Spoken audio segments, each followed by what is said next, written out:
सकरात के आलम में जब मृत्यु जान नहीं निकलती है ना, तो उस वक्त महाब्राह्मण को बुलाया जाता है और ये मंत्र पढ़ा जाता है।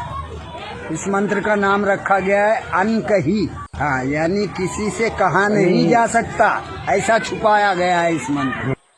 और वो मंत्र इस तरह है कि ला इलाहा हरणी पापम, ला इलाहा हरणी पापम इल्लल अम्बा परम पदम, और जन्म वैकुंठ प्राप्ति, जन्म वैकुंठ प्राप्ति, तो जपे नाम मुहम्मदम सल्लल्लाहु अलैहि वसल्लम। इसका अनुवाद हुआ ला इलाहा हरणी पापम, ए भक्त ला इलाहा कहने से तेरे पाप हरण हो जाएंगे। क्या? इल्लल अम्बा परम पदम, और अल्लाह को पैदा करने वाला मान लेने से तुझे परम पदी मिल जाएगी। जन्म वैकुंठ प्राप्ति, और हमेशा के लिए स्वर्ग प्राप्त करना चाहता है, जन्नत हासिल करना चाहता है, तो जपे नाम मुहम्मदम, तो मोहम्मद साहब के नाम वाला कलमा जप ले।